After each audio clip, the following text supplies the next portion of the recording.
அம்மாடி ரேக்கா, அப்பா இன்னைக்கு லவர்ஸ் டே ஸ்பெஷலாக பிரியாணி ஏதாவது செஞ்சு தரேன்னு சொன்னார்மா. வந்து உனக்கு ஏதாவது நான் இப்போ செஞ்சு தரட்டா? எனக்கெல்லாம் ஒன்றும் வேண்டாம்மா. இது என்னது, இது என்னமோ வாங்கிட்டு வந்திருக்கேன். உனக்கும் அப்பாவுக்கு கிஃப்ட்டு. சரி, போய் ரெஃப்ரெஷ் ஆகிட்டு ஊருக்கு கொண்டு போகிறக்கு உனக்கு துணியெல்லாம் எடுத்து வச்சுக்கோ. சரிம்மா, நான் போய் எடுத்து வைக்கிறேன். இன்னமும் கொரியர் போய் அவர்கிட்ட சேராமல் இருக்கும். கொரியர் கிடச்சிதா இல்லையா? ஒரு ஃபோன் கூட பண்ணலையா அவரு? அம்மாடி ரேகா, என்ன பண்ணுற? சொல்லுங்கப்பா. ஊருக்கு போகிற துணியெல்லாம் எடுத்து வச்சுருக்கேன்ப்பா. சரிம்மா, நான் பிரியாணி ரெடி பண்ணிட்டேன். வா சாப்பிட்டு நம்ம கிளம்புவோம். நைட் ட்ரெயின் தான் புக் பண்ணியிருக்கேம்மா. அம்மா சொன்னாங்கப்பா. ஏங்க, பிரியாணியாவது அல்வா செஞ்சிருக்கலாம்ல. ரேக்கா பண்ணி இதெல்லாம் வாங்கிட்டு வந்திருக்கா. நானும் இப்போ தான் பார்த்தேன். சரி, ஆளு கொஞ்சம் சாப்பிட்டு மீதியை ஃப்ரிட்ஜில் வச்சுட்டு போவோம். என்ன பண்ணுறது? எதுக்குமா இதெல்லாம் வாங்கிட்டு வந்தேன்? ட்ரெஸ் இல்லைன்னா ஜுவல் தான்ப்பா எடுக்கலான்ட்டு இருந்தேன். அம்மாவுக்கு ஜுவல் எடுத்தால் உங்களுக்கு என்ன வாங்குறது, அதான் எடுக்கல. நீங்கள் ஒவ்வொரு விஷயத்துலையும் என்னோடய விருப்பம் போல தானேப்பா செய்கிறீங்க. நான் உங்களுக்குன்னு என்ன செஞ்சுருக்கேன், அதனால தான். நீங்கள் எந்த ஒரு விஷயத்துலையும் என்னை கம்பல் பண்ணினது இல்லைல்ல, அதுக்காக தான்ப்பா. சரிம்மா, வா சாப்பிட்டு கிளம்பலாம். ஆஃபீஸ்க்கு 3 days லீவ் சொன்னியா ரேக்கா? சொல்லியிருக்கேம்மா. இது நாள் வரைக்கும் நான் லீவ் போடல, நல்லா சரின்னு சொல்லிட்டாங்க. சரி போகலாமாம்மா? நல்லா சாப்பிட்டியா? வேணுங்கதெல்லாம் எடுத்துட்டியான்னு செக் பண்ணிக்கம்மா. சாப்பிட்டேன்ப்பா. வேணுங்கதெல்லாம் எடுத்து வச்சுருக்கேன். நீ வேணுங்கதெல்லாம் எடுத்து வச்சிட்டியா? நம்ம 2 பேத்துக்கு வேணுங்கிறதெல்லாம் நான் காலையிலேயே பார்த்து எடுத்து வச்சுட்டேங்க. போகலாம். அப்பாடி எப்படியும் ட்ரெயின் கிளம்புறக்குள்ளே வந்துட்டோம். ட்ரெயின் கிளம்புனது கொஞ்சம் சத்தமெல்லாம் கம்மியாயிரும். அப்போ மேலே ஏறி படுக்கன்னா படுத்துக்கோ, எங்கே படுக்கணுன்னாலும் படுத்துக்கோ ரேக்கா. சரிப்பா. ஏன் புள்ள டல்லாகவே இருக்கிறா? ஏன் நீ ஏதாவது சொன்ன? ஐயோ, உங்கள் தங்க பிள்ளைய நான் ஏதாவது சொல்லி அப்படியே நீங்கள் என்னை சும்மா விட்டுற மாதிரி இருந்தா. இருக்கட்டும் அந்த பயம். போடி. ஏமா ரேக்கா டல்லாக இருக்க? சிவாவை பார்க்க முடியலண்ணா. ஆமாம், அதான் 2 பேத்துக்கும் தெரியுதில்ல, அப்புறம் ஏன் கேட்குறீங்க? நீங்கள் தானே என்னை வலுக்கட்டாயமாக ஊருக்கு வான்னு கூட்டிகிட்டு போகிறீங்க.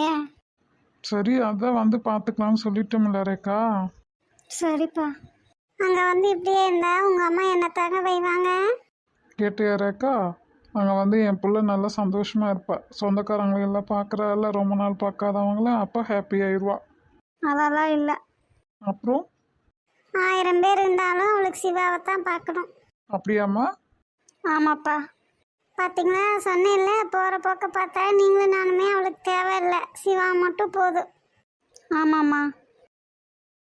என்னையோட இங்கே உங்கள் அப்பா முகத்தை பாரு. என்னத்த அப்பா முகத்தை பாரு? பொண்ணை பெற்றவங்க எல்லாரும் இதே நிலமை தானே. யாரும் தேவையில்லைன்னு புருஷன் மட்டும் போதும் தானே எல்லாரும் போகிறாங்க. அப்புறம் என்ன அவளை மட்டும் குறை சொல்கிறேன்? சரி சரி, பொண்ணு என்ன செஞ்சாலும் நீங்கள் அவளுக்கு தான் சப்போர்ட் பண்ணுவீங்க. இதுக்கு நான் வரலப்பா. சரிம்மா, வருத்தப்படாமல் போய் உட்காரு. ஊருக்கு போயிட்டு வந்து பார்ப்போம். சரியா? சரிப்பா. இன்றைக்கி என்னோட ட்ரீட், நான் ரொம்ப ஹாப்பியாக இருக்கேன். உன் இஷ்டத்துக்கு என்ன வேணாலும் சாப்பிடு. நீ ஏன் ஆர்டர் பண்ண சசி? சரியா சிவா, சோகமாக இருக்க? ரேக்கா மாடி கூப்பிடவே இல்லை, அதான் என்னன்னு தெரில. அதான் லவர்ஸ் டே அன்னைக்கு லவ் ப்ரப்போஸ் பண்ணிட்டால, அவன்கிட்ட சொல்லிட்டால, அப்புறம் என்ன? சொல்லிட்டாதான். அப்புறம் என்ன சிவா? இல்லை, மாடி கூப்பிடுவா, நம்பர் தருவா, நேரில் பார்ப்போம் அப்படின்னு நினச்சேன். எதுவும் நடக்கலையா, அதான் கஷ்டமாக இருக்கு. லூசுடா சிவானி. அவள் கொரியர் பண்ணது என் கைக்கு தான் வந்துச்சு. லெட்ரு ஃபோட்டோஸையும் நான் தான் பார்த்தேன். உன் கையில் கிடைக்க வேண்டியதே நீ கோயிலுக்கு போனங்காட்டி அது என் கையில் கிடைச்சிதுடா. அதனால தான் நான் ஹாப்பியாகவே இருக்கேன். சரி விடு சிவா, அவள் அவங்க பேரண்ட்ஸ் கிட்ட கலந்து பேசிட்டு சொல்லுவாள்ல, கூப்பிடுவா கண்டிப்பாக, கவலைப்படாத. அவள் கூப்பிடவே மாட்டாடா. இனிமே தான் நான் அவள் வாழ்க்கையிலேயே விளையாட போகிறேன். பார்த்துக்கிட்டே இரு. ரேக்கா ஏன் ஃபோனே பண்ணல? வீட்டில் பேசிட்டு கூப்பிட்றேன்னு சொன்னாலே கூப்பிடவே இல்லை. நம்பர் தருவான்னு பார்த்தாலும் தரல. 1 மணி அடித்தால் கண்ணே உன் ஞாபகம். டெலிபோன் குயிலே வேண்டும் உன் தரிசனம். போதும் பெண்ணே நீ நடத்தும் நாடகமே. தூங்கும் போதும் தூங்கவில்லை உன் ஞாபகமே. பாடினால் அந்த பாடலின் சுரம் நீ அடியோ. அந்த பாட்டு இல்லை சிவா. நீ எப்போ வந்த சசி? நீ பாதி பாட்டு பாடிட்டு இருக்கும் போதே நான் வந்துட்டேன். நீ இந்த பாட்டு பாடக்கூடாது சிவா, இந்த பாட்டு பாடு. சொல்லிட்டாலே அவ காதல. ஏன் சசி நீ வேற? கடுப்பேத்துற. சொல்லு சிவா. அப்படியெல்லாம் இல்லை சசி, அவன் என்னதான் லவ் சொல்லிட்டாலும் என்னால் நேரில் பார்க்க முடியலையே, அதனால தான் இதை பாடிட்டு இருந்தேன். நீ சொல்லு என்ன. தூங்கலையா? தூங்கணும். ரேக்கா பார்க்குற வரைக்கும் தூங்க மாட்டியோ? அப்படியெல்லாம் இல்லை சசி, நம்மளுக்கு ஹெல்த்தும் முக்கியம்தான். ஹெல்த் நல்லா இருந்தால் தானே அவளை பார்க்க முடியும். அப்போவா தூங்க போகலாம். நான் வரேன் சசி, நீ போய் தூங்கு. ஏய் நீ டூயட் பாடணுமா? ஐயோ ஏன் சசி, நீ வேற ஆளே யாருன்னு தெரியாமல் எப்படி டூயட் பாட முடியும்? சரி சரி, நடக்கட்டும் நடக்கட்டும், நான் போய் படுக்கிறேன். தூங்கவே இல்லையா ரெண்டு பேரும்? தூங்குறோங்க. ஸ்டேஷனில் நிற்கும் போதெல்லாம் சத்தம் வருதுல்ல, அப்போ மட்டும் முழிப்பு வந்துடுது. சரி சரி, புது இடம் இல்லையா, அப்படி தான் இருக்கும். நம்ம நேரத்தோடயே வீட்டுக்கு போயிட்டோம் அப்படின்னா அங்கே போய் ரெஸ்ட் எடுத்துகிட்டு அப்புறம் வேணால் மண்டபத்துக்கு போகலாம். இல்லை ஸ்ட்ரைட்டாக மண்டபத்துக்கு போயிடலாமா? உங்கள் அம்மா வீட்டுக்கு போகாமல் போனால் உங்கள் அம்மா சும்மா விடுமா? அங்கேயே போகும் முதல்ல. ஆமாம், அதுவும் வயசான காலத்தில் நொய்ய நொய்யன்னு ஏதாவது பேசு. ரொம்ப நாள் கழிச்சு போகிறோம்ல. நான் உங்கள் அம்மா புது துணிமணியெல்லாம் எடுத்து வந்திருக்கேன் பாருங்க, அதையும் கொடுக்கணும்ல.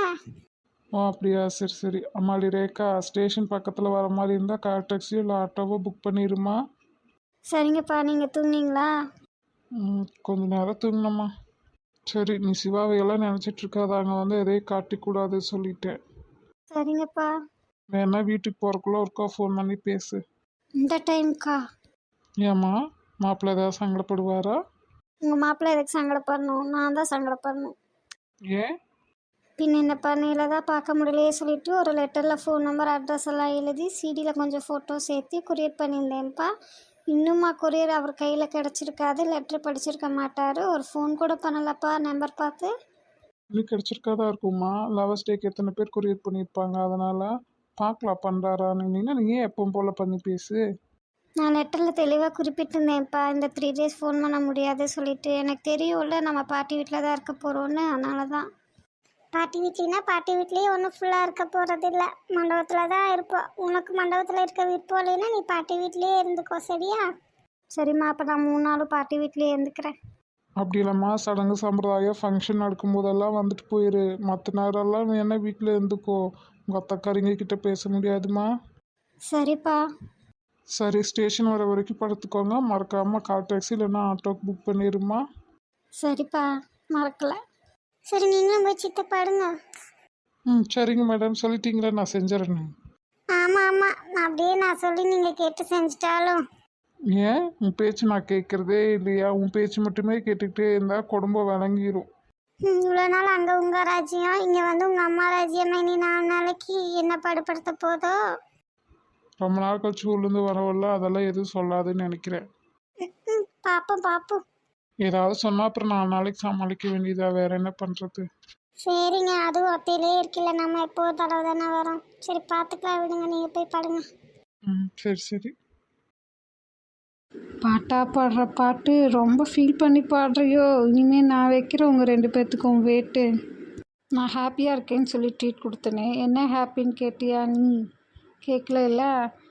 உன்னோட ரேக்காவோட ஃபோட்டோஸ் என் கையில் கிடச்சது தான் எனக்கு ஹாப்பியே. இனிமேல் அவள் தலையெழுத்தை மாற்றி எழுத போகிறதே நான் தான்டா சிவா. நீ தாடி வளர்த்துட்டு தேவதாஸ் மாதிரி தான் பாட போகிற, பார்த்துக்கிட்டே இரு. மக்களே, என் அன்பு சகோதர சகோதரிகள் அனைவருக்கும் வணக்கம்.